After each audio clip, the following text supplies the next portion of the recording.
Bonjour à tous, on commence cette revue de presse en France avec l'Olympique de Marseille qui s'est imposé ce samedi 1-0 face à Toulouse. Les Phocéens ont eu du mal contre le dernier de Ligue 1 et ont dû s'en remettre au talent de Dimitri Payet, mais aussi à l'infranchissable Steve Mandanda comme le rappelle la Provence. Ce dimanche, l'autre Olympique va à Paris pour ce choc de la Ligue 1.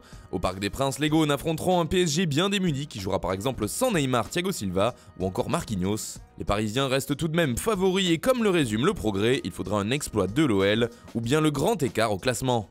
On part maintenant en Angleterre où Manchester City fait réagir. Les Sky Blues affrontent West Ham ce dimanche, mais ce qui fait les gros titres du Daily Mirror, c'est plutôt l'avenir du club et le futur de son entraîneur Pep Guardiola. Le journal anglais explique qu'il lui restera 12 mois de contrat après la fin de saison et que le club de City fait le forcing pour qu'il signe une prolongation de 5 saisons et même au-delà. Mais du côté du coach, le discours est moins clair et des doutes subsistent au sujet de cette prolongation. D'ailleurs, ce dernier a déclaré qu'il ne pensait pas être l'unique raison pour laquelle les stars signaient dans ce club.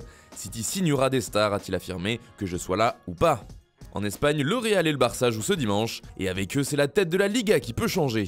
C'est la Casablanca qui ouvrira le bal avec une rencontre contre Osasuna, et notamment les retours de Casemiro et Bale dans le groupe de Zidane. Ce soir, le FC Barcelone affronte le Betis, l'ancienne équipe de Quique Setién, l'actuel coach Blaugrana.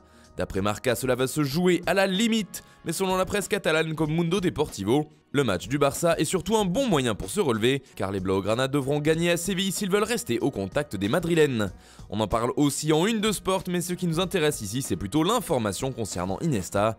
Le milieu de terrain a été contacté par son ancien club d'après Sport.